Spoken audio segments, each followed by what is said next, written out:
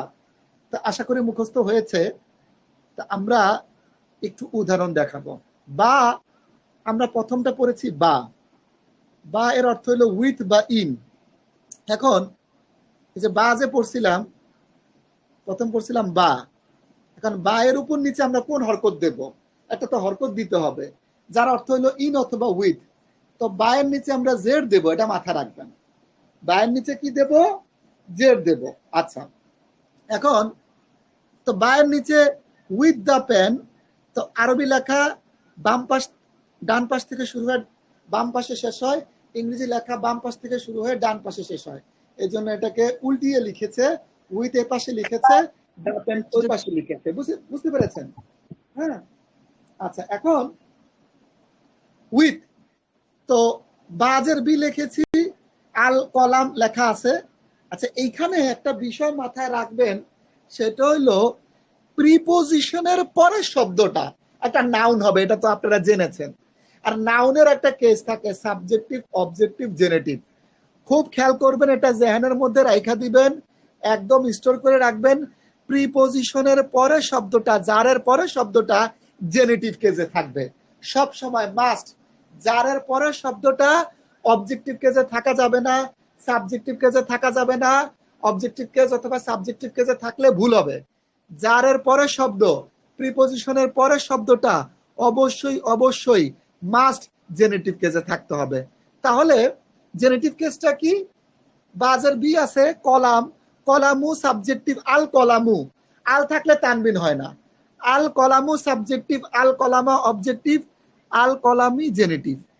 আল কলামি কি? জেনেটিভ। তো মিমের নিচে জেড দিয়ে দিলাম, দুঃখিত, মিমের নিচে জেড দিয়ে দিলাম। যেটা সুন্দর হয়েছে নাকি? এই যে মিমের নিচে জেড দিয়ে দিলাম। তো এখন দেখেন এটা জেনেটিভ কেজ হয়ে গেছে। তো বা এটাকে বলে, মাথায় রাখবেন, বাটাকে তারকিবে, প্রত্যেকটা আরবিতে প্রত্যেকটা শব্দের নাম আছে, প্রত্যেকটা শব্দের একটা মানে কনস্ট্রাকশন আছে। তো বাটাকে আমরা বলি জার। বাটা কি? বাটাকে আমরা বলি জার। এটা কি একটু কমায় দিই, যেহেতু বড় করছি, জুম করছি। বাটাকে আমরা বলি জার, ঠিক আছে? বাটাকে জার বলি, মানে যেটা প্রিপোজিশন সেটাকে জার বলা হয়। আর প্রিপোজিশনের পরে থাকে তো মাজরুর, জেনেটিভ কেজে আছে, এই জন্য এটাকে বলে মাজরুর। বুঝছেন? দেখে কি বলে? এটাকে বলে মাজরুর। প্রত্যেকটার একটা করে নাম আছে। মাজরুর, জার মাজরুর মিলে মুরাক্কাবে জারি, প্রিপোজিশন ফ্রেজ। ওই যে মৌসুফ সিফা মিলে যেমন মুরাক্কাবে তাওসিফি হইছে না, জার মাজরুর মিলে মুরাক্কাবে জারি, প্রিপোজিশন ফ্রেজ। এখন একটা কথা আপনাদেরকে দেখাবো, হ্যাঁ, এটা খুব গুরুত্বপূর্ণ। সেটা হচ্ছে যে বা এটা কি এক অক্ষর বিশিষ্ট শব্দ নাকি দুই অক্ষর বিশিষ্ট শব্দ? বা বা একটা শব্দ যার অর্থ হলো ইন উইথ, একটা শব্দ না, একটা অক্ষর একটা শব্দ। বলেন, এটা কি এক অক্ষর বিশিষ্ট শব্দ নাকি দুই তিন অক্ষর বিশিষ্ট শব্দ? বাটা এটা তো এক অক্ষর বিশিষ্ট শব্দ নাকি? এক অক্ষর বিশিষ্ট শব্দ। লেখার ক্লাসে একটা কথা বলেছিলাম, এখন আপনাদের মনে আছে কিনা জানি না। এক অক্ষর বিশিষ্ট শব্দ কোনো সময় আলাদা হয়ে আসতে পারে না, স্পেস দিয়ে আসতে পারে না। এক অক্ষর বিশিষ্ট শব্দগুলোর কাজ কি? এক অক্ষর বিশিষ্ট শব্দ অন্য শব্দের সাথে অ্যাটাচ হয়ে, যুক্ত হয়ে, জুড়ে আসে। বুঝছেন? তো এ কি করবে? বাটা আল কলামির সাথে সাটায়া টেনে লিখতে হবে আপনাদেরকে। তাহলে এটা হবে, আমি লিখি, এই যে বাজের বি, তো এই যে দেখেন বাজের বিটা ছিল, এটারে আলিফের সাথে অ্যাড করছি। হ্যাঁ, বাজের বি ছিল, এই যে আলিফের সাথে অ্যাড করছি, হ্যাঁ, তো জবরটা দিলাম না, আলিফটা মিলে পড়লে আবার এই আলিফের হরকত বাদ পড়ে যায় বিল কলামি, বুঝছেন, এটা একটা নিয়ম। এই আলিফটা হামজাতুল ওয়াসাল, এই জন্য মিলে পড়লে আলিফের হরকতটা বাদ পড়ে যায়। যা হোক, বাটা আলিফের সাথে মানে আল কলামের সাথে অ্যাটাচ হয়ে আসছে, অ্যাটাচ হওয়ার কারণে এইভাবে হয়েছে বিল কলাম, বিল কলা, এটা তো জেনেটিভ কেস জেড দিবেন, বিল কলামে হয়ে গেছে। দেখেন বাটাকে টেনে আল কলামের সাথে মিলিয়ে লিখতে হবে, কারণ বা হচ্ছে এক অক্ষর বিশিষ্ট শব্দ, এক অক্ষর বিশিষ্ট শব্দ কোনো সময় স্পেস দিতে পারবে না। তো বা হইল যার, আল কলামি মাজরুর হয়ে গেল। কোরআন মাজিদ থেকে আমরা একটু উদাহরণ দেখি। কুল, আউযু, আশ্রয় চাচ্ছি। দেখেন এখানে আপনারা যে বাজের বি আছে, কি মানে কি, ইন উইথ, এটা কাছে বুঝায়, নিকটে বুঝায়, সাথে সাথে বুঝায়। বলো আমি আশ্রয় চাচ্ছি বিরবি, রবের নিকটে, আন্নাস মানুষের রবের নিকটে। আচ্ছা দেখেন বি আর রব দুই আলাদা শব্দ, কিন্তু বি যেহেতু এক অক্ষর বিশিষ্ট শব্দ, রবের সাথে অ্যাটাচ হয়ে যুক্ত হয়ে আসছে, পয়েন্টটা বুঝেছেন? এক অক্ষর বিশিষ্ট শব্দ অন্য শব্দের সাথে, বিশেষ তার যে মাজরুরটা আছে ওর সাথে যুক্ত হয়ে কানেক্ট হয়ে আসবে, আলাদা আসবে না। এখানে রব্বা হবে না, এখানে রব্বা হবে না, কারণ বি এর পরে শব্দটা সবসময় কি হয়, জেনেটিভ কেসে হয়, এই জন্য জের হবে বি। এই দেখেন এখানে বাজের বির পরে রব্বা হয় নাই, রব্বু হয় নাই, রব্বি হয়েছে, এই যে জেরটা কেন, কারণ বা এর পরের শব্দটা জেনেটিভ কেসে থাকবে, রব্বি। পয়েন্টটা বুঝেছেন? আচ্ছা এখন আমরা এখানে তারকিবটা কি করবো, এতটুকের তারকিবটা একটু দেখেন। এতটুকের তারকিবটা হয়েছে যে করিয়ে দিই, বা এইভাবে টেনে লিখলাম, রব এইভাবে টেনে লিখলাম, জন্য দিতে হবে। বা প্রিপোজিশনকে বলা হয় যার, বা এই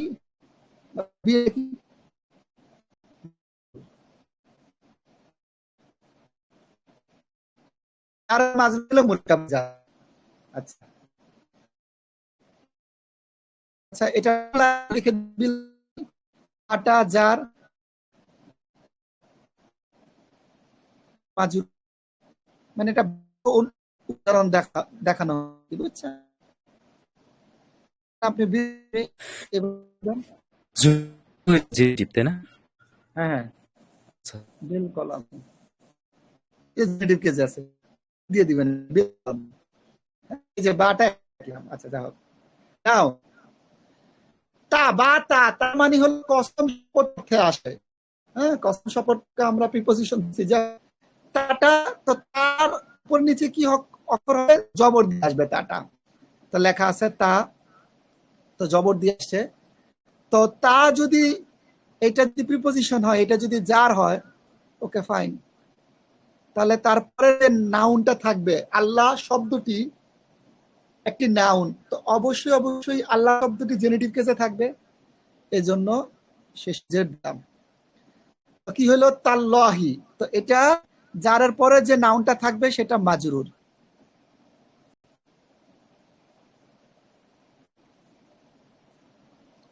যার মাজরুর মিলে মুরাক্কাবে জারি। হ্যাঁ আচ্ছা দেখেন এটা প্রিপোজিশন, এটা হলো প্রিপোজিশনের পরের শব্দ জেনেটিভ কেসে আছে, যার মাজরুর মুরাক্কাবে জারি হয়। হ্যাঁ মুরাক্কাবে জারিটা এখানে লিখে দিই, তাহলে আপনাদের জন্য সুবিধা হবে। যার মাজরুর মিলে মুরাক্কাবে জারি, প্রিপোজিশন ফ্রেজ, মুরাক্কাবে জারি মানে প্রিপোজিশন ফ্রেজ। আচ্ছা এখন আমাকে একটু বলেন, তা কি এক অক্ষর বিশিষ্ট শব্দ, নাকি দুই অক্ষর বিশিষ্ট শব্দ, না তিন অক্ষর বিশিষ্ট শব্দ? কয় অক্ষর বিশিষ্ট শব্দ তা? এক অক্ষর বিশিষ্ট শব্দ। এক অক্ষর বিশিষ্ট শব্দ, তার মানে এক অক্ষর বিশিষ্ট শব্দ কোনো সময় স্পেস দিয়ে আসতে পারে না, অন্য শব্দের সাথে অ্যাটাচ হয়ে আসবে, মাজরুর শব্দের সাথে অ্যাটাচ হয়ে আসবে। তাহলে এই তাটাকে আমরা কিভাবে লিখবো, তা লিখলাম আল্লাহর আলিফ আর এই লামটা লিখে দিলাম, তাল্লাহি, আল্লাহর শপথ। আল্লাহর কসম, ইজি। আচ্ছা, এবার আরেকটা এখানে উদাহরণ আছে, সেটা হলো কাফ। আমরা পড়ছিলাম কাফের উপরে জবর দিয়ে আসে। হ্যাঁ, তো এখানে কা এরপরে একটা নাউন আছে, তো এইটা কাটা কি প্রিপোজিশন, যার অর্থ মতো। এইটা যদি যার হয় তাহলে প্রিপোজিশনের পরের শব্দটা মাজরুর।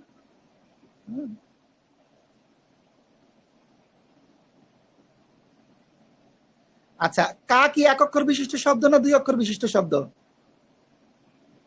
না 3 অক্ষর? কয় অক্ষর বিশিষ্ট শব্দ? এক অক্ষর বিশিষ্ট শব্দ এটা। এই জন্য কাটাকে পরের শব্দের সাথে মিলিয়ে লিখবো। আচ্ছা, কা এর পরের শব্দটা সবসময় কি জেনেটিভ কেসে থাকে না? কাল কুমারী, জেড দিয়ে দিবেন। তাহলে আমরা এক অক্ষর বিশিষ্ট শব্দ দেখে আল কমারির সাথে যুক্ত করে লিখব। আল কমারি দিলাম, এই আলিফ আল কমারি, কমারি, কাল কমারি, কাল কমারি, চাঁদের মতো, চাঁদের মতো, কাল কমারি, চাঁদের মতো। কা হলো জার, আল কমারি হলো মাজরুর। হ্যাঁ, কাল কমারি। আচ্ছা, এটা সূরা মাউন, মাউন না নাকি সূরা কুরাইশ?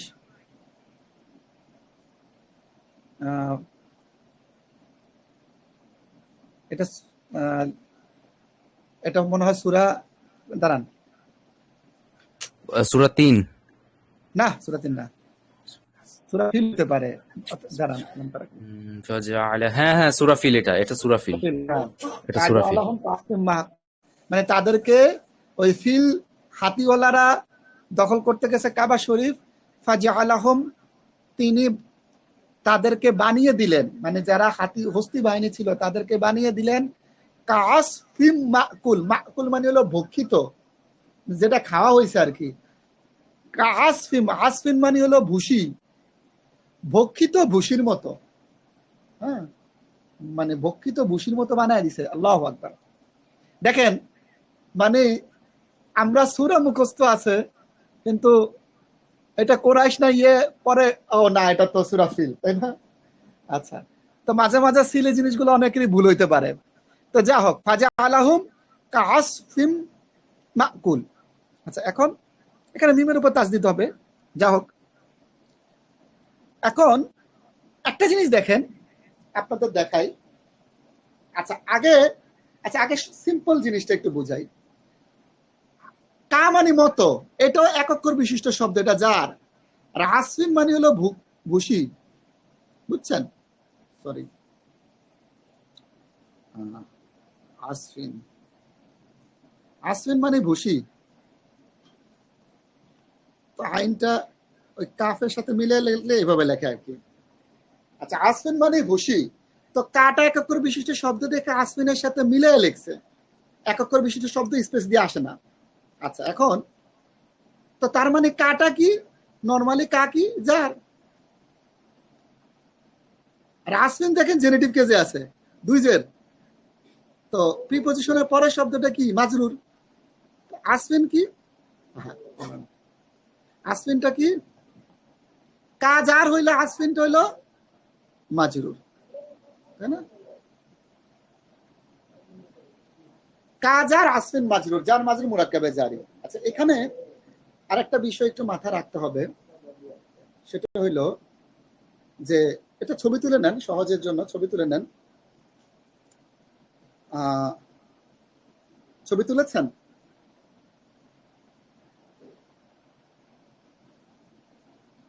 ছবি তুলেছেন? জি হাফিজ ভাই, আমি ছবি তুলেছি আমার ফোন দিয়ে। এখন আপনারা আমাকে একটু বলবেন, আসফিন ডেফিনেট না ইনডেফিনেট?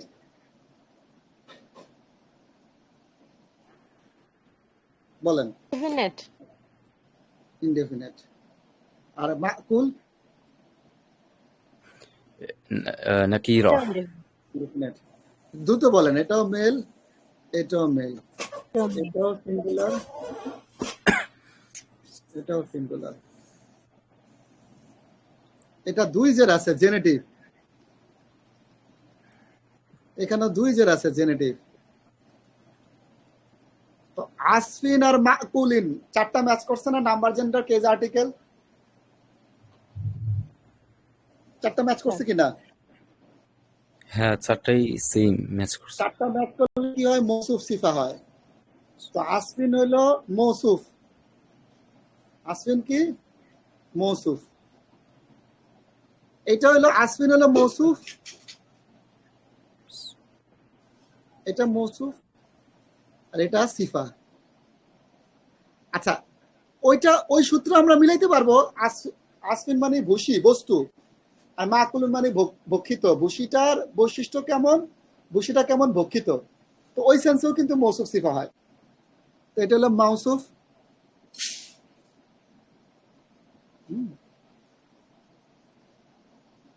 আর এটা হলো সিফা, রাইট? আচ্ছা, এরপরে কাটা কি ছিলাম?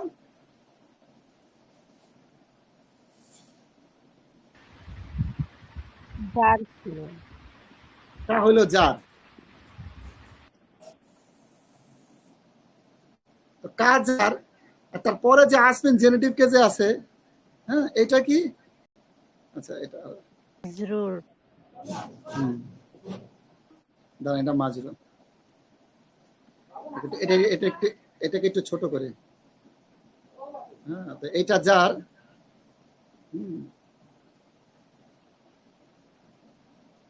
পরে আসফিনটা মাজরুর। তার মানে আসফিন শব্দটা মৌসুফ মাজরুর দুই হিসেবে কাজ করতেছে। আসফিন শব্দটা মাকুলিন শব্দের জন্য মৌসুফ, আসফিন শব্দটা কা জারের জন্য মাজরুর। পয়েন্টটা বুঝছেন? হ্যাঁ, এটা একটা ইয়ে। তো এটা একটু ছবি তুলেন, এটা হচ্ছে এক ধরনের তারকিব, এটা একটু ছবি তুলেন। ছবি তুলছেন? জি। আচ্ছা, আরেক ধরনের তারকিব হচ্ছে এই পুরোটা যেটা থাকে, এই পুরোটারে মাজরুর ধরে, এই পুরোটারে মাজরুর ধরে। এটা হলো আরেক ধরনের তারকিব। এখন যেটা লিখলাম এটা আরেক ধরনের তারকিব। এটা থাকবে, এটা লেখা থাকুক, হ্যাঁ, ওটা সমস্যা নেই। আচ্ছা, এরপরে আমরা প্রিপজিশন পড়তেছি, প্রিপজিশনের দিকে যাই। জাইদের জন্য, ফর জাইদ, লিটা জার, আগের মতো, রাইট? প্রিপজিশন। আচ্ছা, এটা জার। আর জাইদ একটা নাউন, প্রিপজিশনে পরে আসছে নাউন, তো তার মানে এটা মাজরুর হবে। তো যেহেতু মাজরুর হবে, প্রিপজিশনের পরের শব্দটা কোন কেস? জেনেটিভ কেসে থাকবে, লি জাইদিন। সো এটা মাজরুর।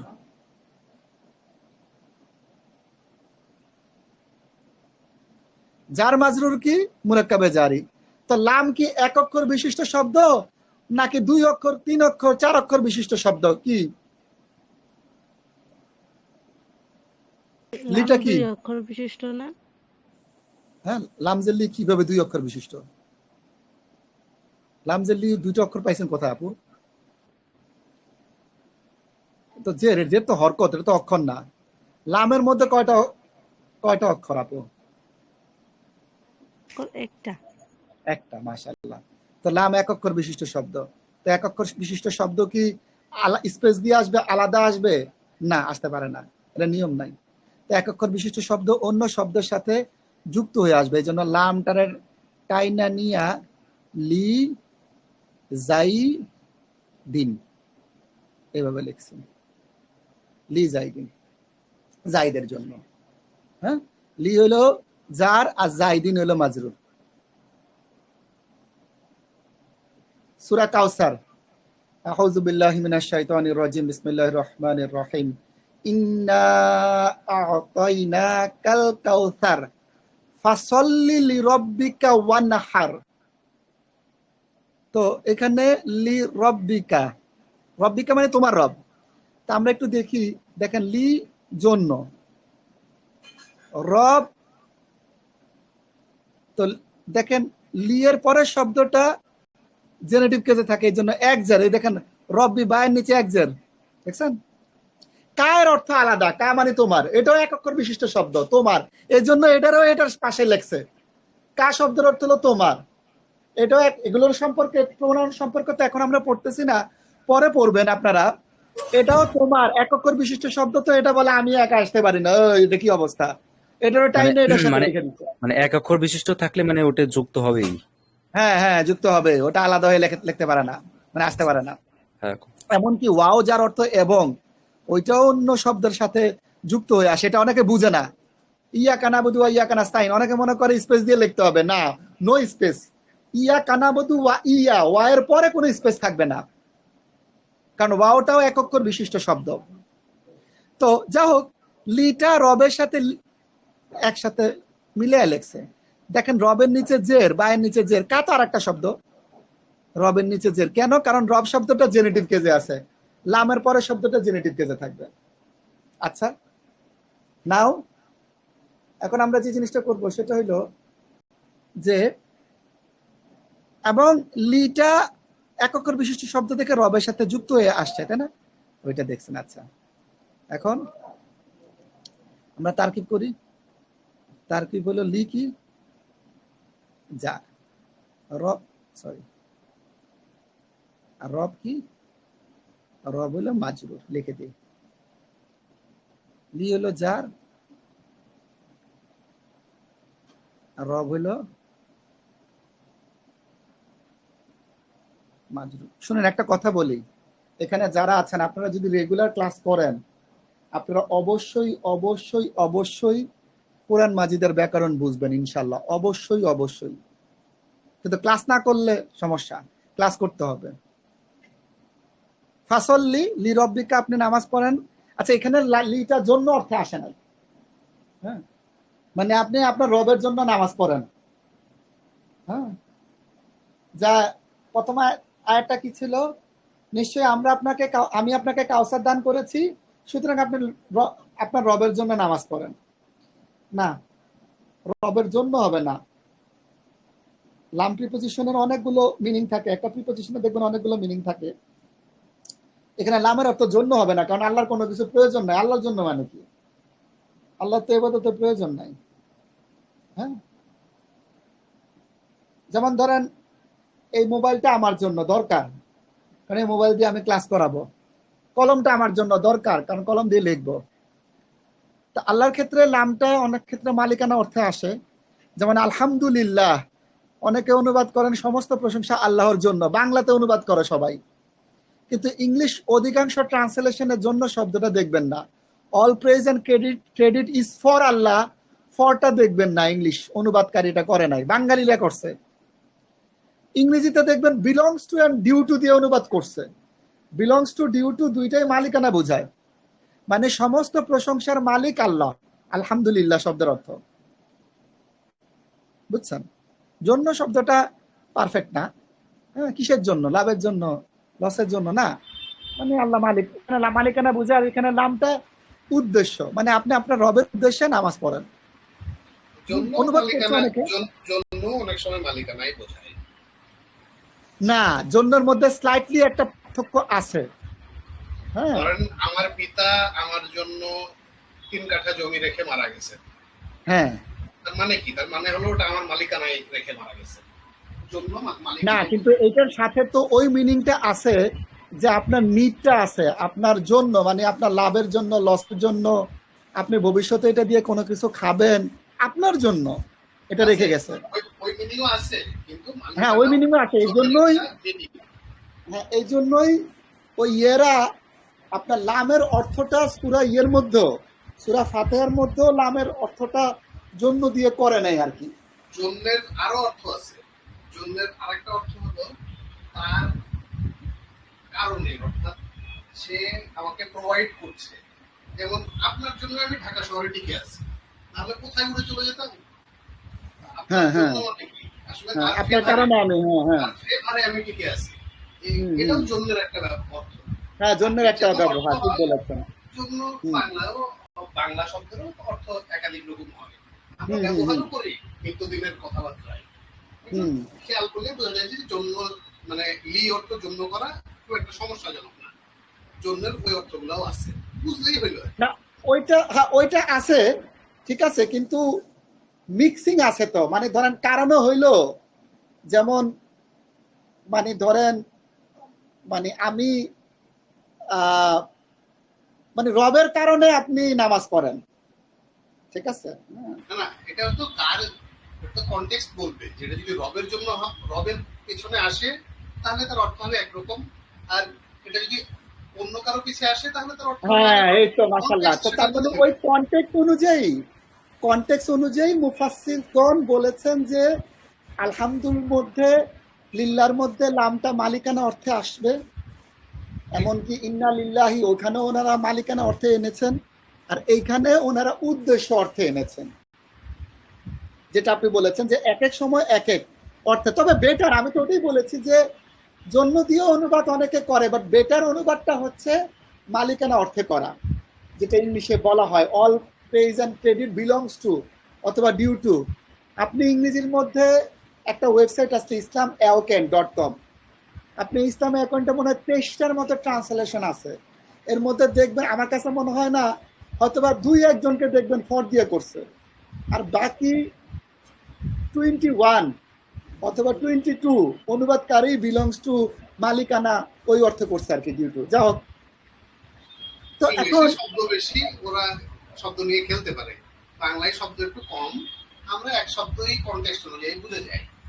তো ওইটা হলো বুঝ, অর্থ জন্য দিয়ে করা যেতেই পারে, বুঝটা কনটেক্সট অনুযায়ী সেট হবে, দ্যাট ইজ ওকে। ইংলিশে ওয়ার্ড বেশি, রিচ ল্যাঙ্গুয়েজ বেশি।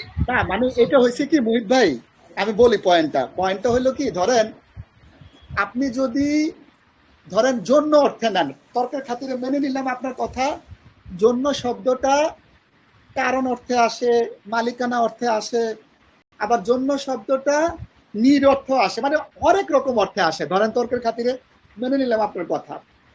তাহলে আমি একটা ট্রান্সলেশনের ক্ষেত্রে মানে এমন শব্দ ব্যবহার করব আল্লাহর সাথে যে শব্দটা অনেক অর্থে আসতে পারে, ওইটা ব্যবহার করা আমার জন্য বেটার হবে, নাকি স্পেসিফিক ধরেন মালিকানা বুঝাচ্ছে, মানে ধরেন ওইখানে আপনি জন্য শব্দটা আপনি বুঝে নিচ্ছেন, এখানে জন্যটা মালিকানা অর্থে আসছে, বাট জন্যের মধ্যে কিন্তু আরো অনেক অর্থ আছে, কিন্তু আপনি সিম্পল যদি জন্যটাকে মুছে মালিকানা লিখে দেন তাহলে কিন্তু আপনার ওই কষ্টটা হয় না, কারণ বাংলাতে তো জন্যের স্থলে মালিকানা শব্দটাও আছে। এই জন্য আমি বলেছি এটা আপনার এই কথার বিপক্ষের কথা হলো যে ওইটা হলো আপনার বুঝ, আপনার বুঝ তো সবসময় সঠিক নাও হইতে পারে। তো why don't you make it simple অনুবাদ, যার বুঝার সে তার মতো বুঝে নেবে। যেমন ধরেন লিল্লাহি মা ফিস সামাওয়াতি ওয়াল আরদ, এখন এটা আপনার বুঝ হলো যে আল্লাহ সামাওয়াত এবং আরদের মালিক, এটা তো না পয়েন্ট সেটা না। বলেনি ভাই কথাটা শেষ করতেন, আর তাড়াহুড়া থাকলে আমি বন্ধ করে দিই, ক্লাস চালু করব। না সমস্যা নাই, বলেন। অবশ্যই আল্লাহ মালিক, কিন্তু এখান থেকে তো আমি বুঝছি অন্য জিনিস, যে আল্লাহর জন্য মানে হলো আল্লাহ আমাদেরকে এই জিনিসগুলো প্রোভাইড করছে, ইউজ তো করছি আমরা, ওটা লাভ তো নিচ্ছি আমরা, আল্লাহর তো এখান থেকে লাভ নেওয়ার কিছু নাই, আল্লাহ মালিক অবশ্যই, কিন্তু ওখান থেকে এই অর্থটাও আসছে যদি আপনি আপনার জন্য শব্দটা ব্যবহার করেন, যে আচ্ছা আল্লাহর জন্যই আমি তৃতীয় যে উদাহরণটা দিলাম, যে আপনার জন্য আমি ঢাকা শহরে টিকে আছি, একইভাবে আল্লাহর জন্যই সামাওয়াত এবং আরদ, মানে হলো আল্লাহ ইজ দ্য প্রোভাইডার, আল্লাহ আমাদেরকে এই ফেভার গুলা করছেন, যে এগুলা তোমাদেরকে দিয়েছি। আমি বুঝছি ওই জিনিসটা, এটা তো আমার বুঝ, আমি বলছি না যে আমার বুঝ সঠিক, কিন্তু কথা হলো এখানে ওখানে যদি জন্য লেখা থাকে তাহলে আমি এরকম মাল্টিপল বুঝ বুঝতে পারি, যেগুলো হয়তো সবগুলাই সঠিক অথবা কোনোটার চাইতে একটু বেশি সঠিক। এখন এক্ষেত্রে অনুবাদক যদি তার বুঝ দিয়েই অনুবাদটা করে তাহলে তো অনুবাদটাই সৎ থাকলো না, সৎ থাকা উচিত যে শব্দের সাথে সততা বজায় থাকা উচিত অনুবাদকের। এরপরে বুঝ তো আল্লাহ দিবে, বুঝ আমাকে আল্লাহ যা দিয়েছে আপনাকে তা দিবে না, হইতে পারে আমাকে ভুল দিয়েছে আপনাকে সঠিক দিয়েছে, অথবা উল্টাটাও হইতে পারে, কিন্তু ওইটা পরবর্তী স্টেজের কথা। অনুবাদ সবসময় সৎ হওয়া উচিত বলে আমার মনে হয়।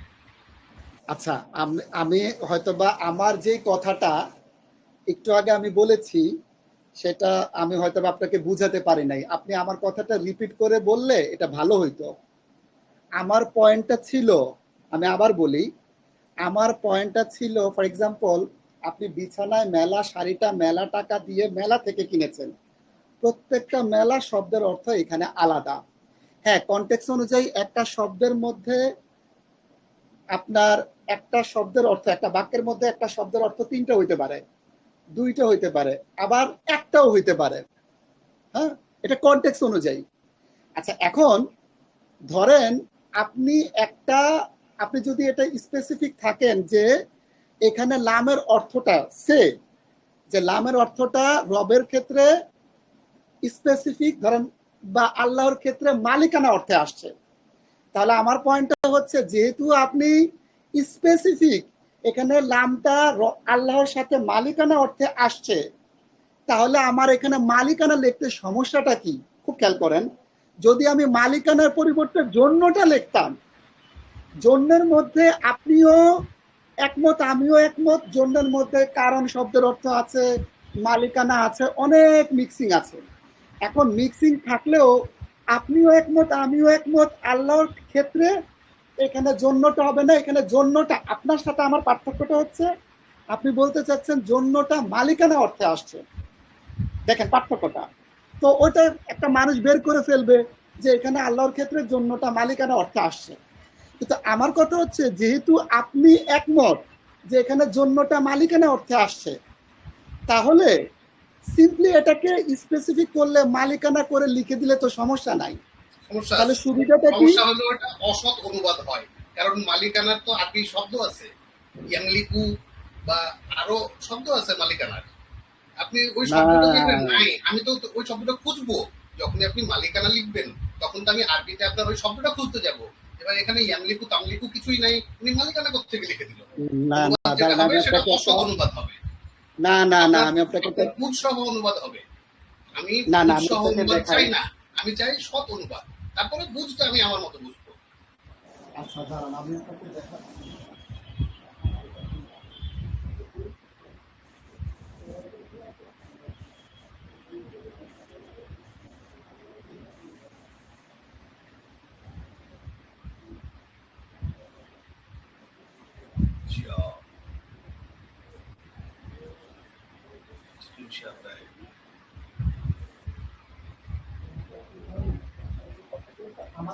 দেখেন যে এখানে, আচ্ছা অনেকে বিরক্ত হওয়ার কিছু নাই, এটা কিন্তু ভালো জিনিস।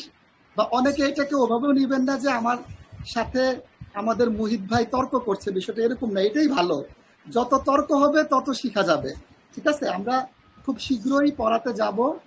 হ্যাঁ, আচ্ছা ভাই ইয়ে করা যেতে পারে, ক্লাস কন্টিনিউ করেন, ক্লাসের পরে আমরা কথা বলতে পারি বা অন্য সময় কথা বলে নিতে পারি। হ্যাঁ দাঁড়ান, আমি একটু ওইটা একটু দেখিয়ে তারপরে। আপনি যদি ফিল করেন যে অন্যের সময় নষ্ট হচ্ছে তাহলে এটা না না না, আমি এটা ফিল করতেছি না ইয়ে ভাই, আমি এটা ফিল করতেছি না। আপনি তো আমার সম্পর্কে জানেনই। দাঁড়ান একটু,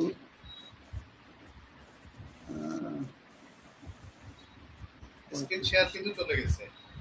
না ওটা ইয়ে হয়ে গেছে, দাঁড়ান আমি দেখাইতেছি। এই যে দেখুন, আমি আরেকটা মোবাইল শেয়ার করতেছি। আচ্ছা, ব্যাক ক্যামেরা দেখেন, এই যে এখানে লেখা আছে 6 নম্বর পয়েন্ট, শরমিয়াতে আমেলের বইতে তামলিক মালিক বানানোর জন্য এখানে লেখা আছে দেখেন, আল মালু লি জাইদিন। দেখেন আল মালু লি জাইদিন, এটার অনুবাদ করছে সম্পত্তির মালিক জাইদ। এখানে যে লামটা আছে এই লামটা মালিক অর্থে এসেছে, এবং এটাকে বলা হচ্ছে তামলিক। যে 6-7টা ওয়ার্ড অর্থ আছে, তো এইটা একটা হচ্ছে মালিকানা অর্থ আসে, এমনকি ওটা সূরা ইয়ার মধ্যেও, সূরা নিসার মধ্যেও মালিকানা অর্থে এসেছে আর কি। ঠিক আছে, তো যাও এটা নিয়ে আমরা ইনশাল্লাহ আবার পরে আলোচনা করবো।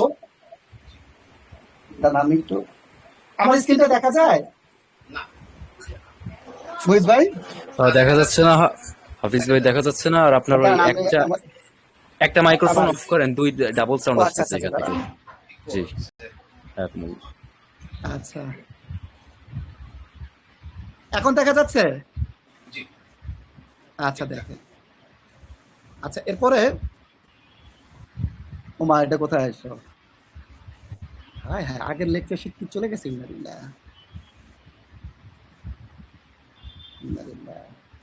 তা আগে যে টাইপ করলাম, ও সমস্যা নাই, আলাদা ওই পুরাতন লেকচার শিট দিয়ে দিতে হবে। ওহো, চলে গেছে, বুঝছেন? সমস্যা নাই, পুরাতন আমাদের লেকচার শিট আছে, হ্যাঁ, ওখান থেকে দিয়ে দিতে হবে। আচ্ছা, এরপরে লেখা আছে ওয়াওটাও এক অক্ষর বিশিষ্ট শব্দ, এইটা যার, আচ্ছা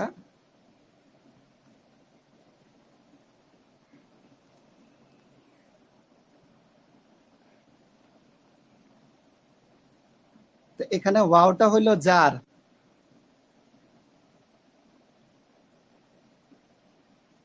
আর পরের শব্দটা, যারের পরের শব্দটা মাজরুর হয়, তাই না?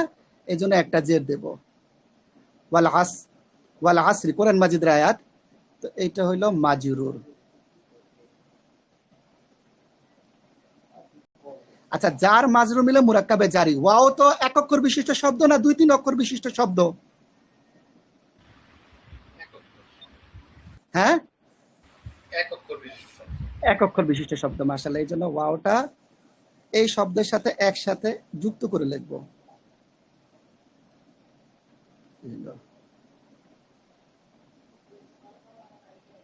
ওয়াল আসরি, সময়ের কসম, ওয়াল আসরি। আচ্ছা, এরপরে মিন অর্থ হলো ফ্রম, থেকে, বাড়ি থেকে। তো মিন এটাও যার, আল এটা যারের পরে শব্দটা নাউনটা জেনেটিভ কেসে থাকবে, যে দিয়ে দিলাম আল বাইতি, এটা মাজরুর।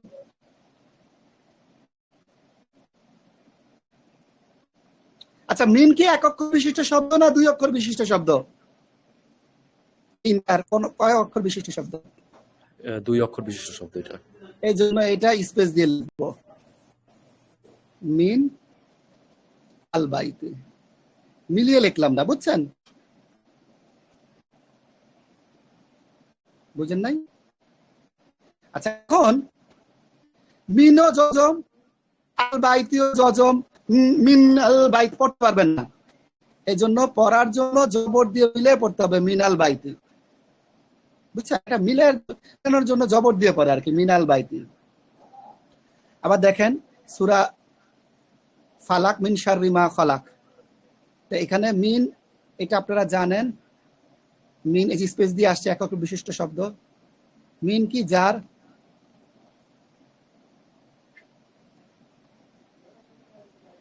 শাররি পরের শব্দ মাজরুর।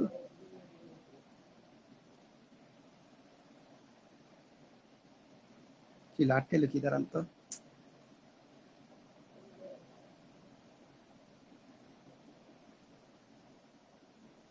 নিপটা মনে নষ্ট হয়ে গেছে, সমস্যা নাই, আমার আরো নিপ আছে। মাজরুর, এটা যে মাজরুর, এই যে শাররি জের আছে, জেনেটিভ কেজে আছে, মিন শাররি, যার মাজরুর। আচ্ছা, আল্লাযী হুম আন, আচ্ছা আনের উদাহরণ, আন মানে থেকে, আল্লাযীনা হুম আন, এটা মানে হলো থেকে, এটা একটা প্রিপোজিশন। সলাতি, এই যে সলাতি, গোলতা তা হইছে, কারণ গোলতা মাঝখানে চলে আসছে। হিমটাও অ্যাটাচ প্রোনাউন, এই জন্য গোলতা তা হয়ে গেছে। আনের পরে যে জেনেটিভ কেজে আছে, আন যার, সলাত মাজরুর। আল্লাযীনা, যারা, হুম আন সলাতিহিম সাহুন, তারা, যারা তাদের নামাজের ব্যাপারে উদাসীন। আন যার, সলাত, এটারে আমরা সলাতিহিম, আমরা এটা মাজরুর ধরলাম, এটা যার,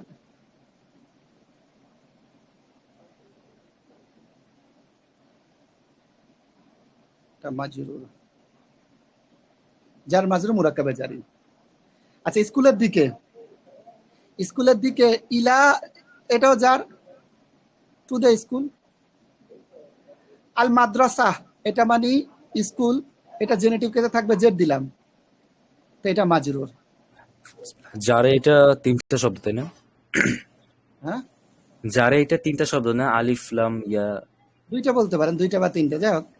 তো এই জন্য এটা স্পেস দিয়ে আসবে, এতে বুঝতে পারছেন, মিলে আসবে না। ইলা, ইলাল মাদ্রাসাতি।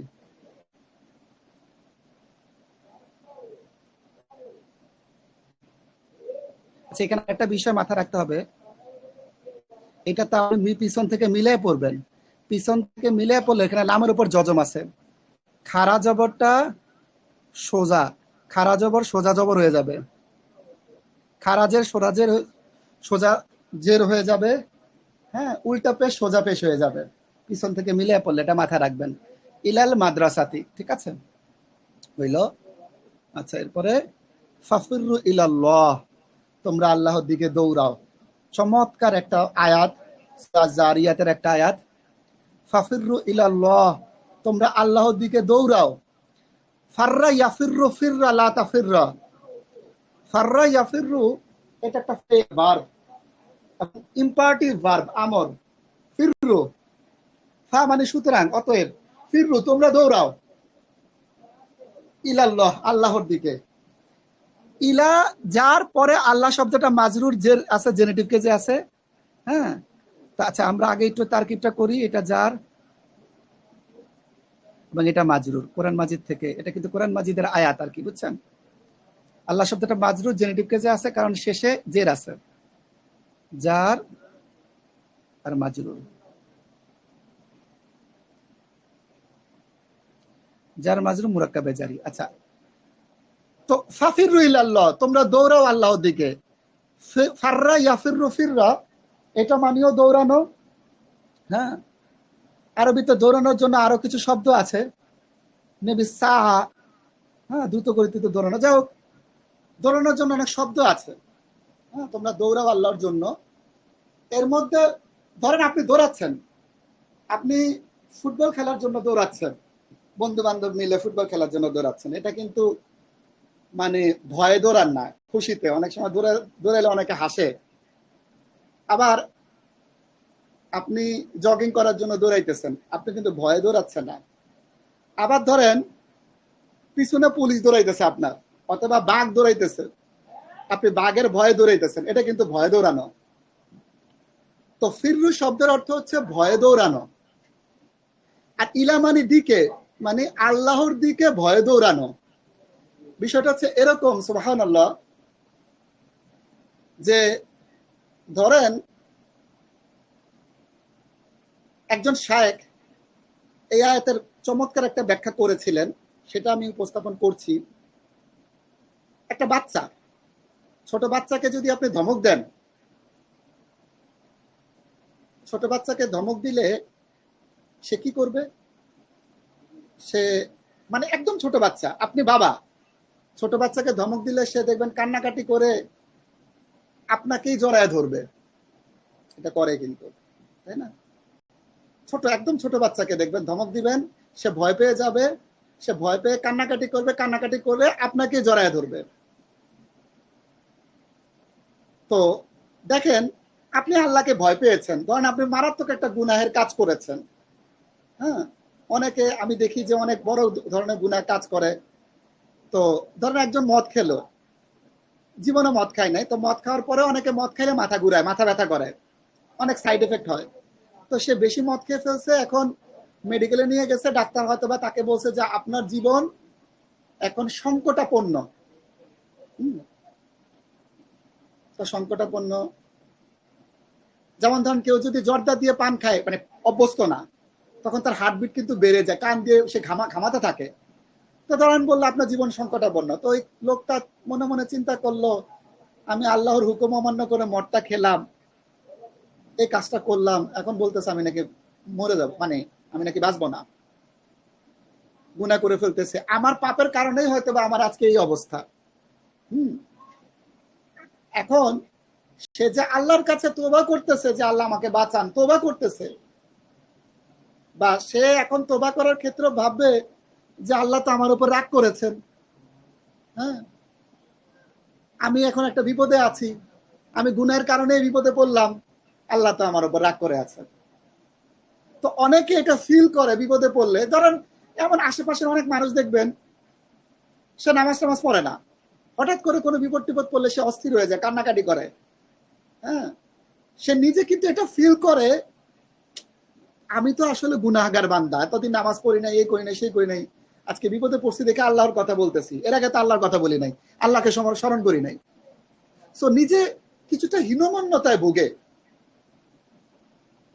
তো হীনমন্যতায় ভোগার কারণে, আপনি হীনমন্যতায় ভুগেছেন কারণ আল্লাহকে ওই মুহূর্তে ভয় পেয়েছেন যে না আমার মনে হয় শাস্তি চলে আসছে, আপনি এখন আল্লাহকে ভয় পেয়েছেন।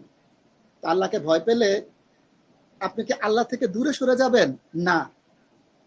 একটা কথা মাথায় রাখবেন, আল্লাহ আপনার প্রতি রাগ হোক, আল্লাহ আপনার প্রতি সন্তুষ্ট হোক, আল্লাহ মানে আপনি আল্লাহকে ভয় পান অথবা আপনি আল্লাহকে দয়ালু হিসেবে মানে হিসেবে আপন মানুষ হিসেবে মূল্যায়ন করে মানে বিবেচনা মানে মানে কল্পনা করেন, যেটাই হোক এটা মাথায় রাখবেন আল্লাহ ছাড়া আপনার কোনো উপায় নাই।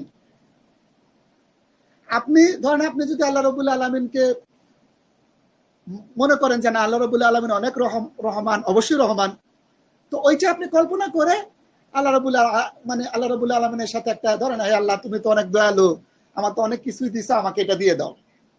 হ্যাঁ, মানে দেখেন আপনি কিন্তু খুব আপনার কোনো বিপদ নাই, আপনি নর্মালি আপনি এটা করতেছেন। হ্যাঁ, আবার ধরেন আপনি ভয়ে আছেন, হ্যাঁ হ্যাঁ হ্যাঁ কত গুনাহ করছি, গুনার কারণে কি শাস্তি দিল কিনা। তো দুই সময়, ওই সময় মানে আপনি আরামে থাকলেও আল্লাহর দিকেই দৌড়াবেন, আবার আপনি আল্লাহকে ভয় পাইলেও আপনার কোনো ওয়ে নাই, আল্লাহ থেকে দূরে সরে যাওয়ার কোনো ওয়ে নাই, ধ্বংস হয়ে যাবেন। পয়েন্টটা বুঝেছেন? আল্লাহ থেকে দূরে সরে যাওয়ার কোনো ওয়ে নাই। এজন্য মানে আপনি আল্লাহকে ভয় পাইলেও, যেমন আমরা বাঘকে ভয় পাইলে বাঘ থেকে পালিয়ে যাই, আমরা সিংহকে ভয় পাইলে সিংহ থেকে পালিয়ে যাই, আমরা পুলিশকে ভয় পাইলে পুলিশ থেকে, অনেক দেখবেন পুলিশকে ভয় পায়, পুলিশ দেখলে এক হাত দূরে থাকে, আমরা যাকে ভয় পাই তার থেকে পালিয়ে যাই। কিন্তু আপনি যদি আল্লাহকে ভয় পান, আল্লাহ থেকে পালিয়ে যাবেন না, ফাফিরু ইলাল্লাহ, আল্লাহর দিকেই দৌড়াবেন। সুবহানাল্লাহ, সুবহানাল্লাহ। চিন্তা করেছেন? হ্যাঁ, মানে আল্লাহকে ভয় পাইলে আল্লাহর দিকেই দৌড়াবেন। সুবহানাল্লাহ। ফাফিরু ইলাল্লাহ, ইলা মানে দিকে, হ্যাঁ মিন মানে থেকে, ইলা মানে দিকে, কোন দিকে যদি গন্তব্য হয় সেটা ইলা। হ্যাঁ, আচ্ছা কে কিছু মানে বলতেছেন কিনা? যা হোক, এটা ইংরেজি উদাহরণ দেওয়া আছে, এটা তো দিছি আমরা স্কুলের দিকে। আচ্ছা, ফি একটা উদাহরণ, ফি এটা হলো যার, ফি যার, আর আল গোরফাতি জেনেটিভ কেস আছে, এক জের আছে, মাজরুর, যার মাজরুর মুরাক্কাবে জারি, এটা একের অধিক মানে একের অধিক অক্ষর বিশিষ্ট শব্দ, এর জন্য আমরা স্পেস দিয়ে লিখব। ফিল গোরফাতি, হ্যাঁ ফিল গোরফাতি, কক্ষের মধ্যে আর কি লেখা আছে। আল্লাযী ইউওয়াসউইসু ফি সুদুরিন নাস, সূরা নাসের, যে ওয়াসওয়াসা দেয় মানুষের সদরের মধ্যে, মানুষের বুকের মধ্যে। তো ফি হলো যার। আজকে ক্লাসটা অত লম্বা হইতো না, ওই যে আমরা পড়াশোনাই শুরু করছি দেরিতে, যার সুদূর হইল মাজরুর। এজন্য আপনারা ক্লাস শুরু হওয়ার সাথে সাথে চলে আসবেন ভাই। যার মাজরুর মুরাক্কাবে জারি। আচ্ছা, তারপরে আলাল মাকতাবি, আলাও যার, পরের শব্দটা মাকতাবি যে জেনেটিভ কেসে থাকবে, এটা হইল মাজরুর। তো এটা এক অক্ষর বিশিষ্ট শব্দ না, এই জন্য স্পেস দিয়ে লিখবো আলাল মাকতাবি। এখানেও দেখেন পিছন থেকে মিলিয়ে পড়তে হইতেছে, পিছন থেকে মিলিয়ে পড়লে খাড়াটা সোজা হয়ে যাবে, আলাল মাকতাবি, ঠিক আছে? আচ্ছা, আলাল মাকতাবি। আচ্ছা, উদাহরণ আছে কোরআন মাজিদ থেকে, ওয়ালা ইয়াহুদ্দু আলা তুআমিল মিসকিন, হ্যাঁ যারা এতিমদের খাদ্যদানের ব্যাপারে উৎসাহ দেয় না, হ্যাঁ এবং সে এতিমদের খাদ্যদানের ব্যাপারে উৎসাহ দেয় না। তো আলা যার, তো মাজরুর জের আছে, জেনেটিভ কেস,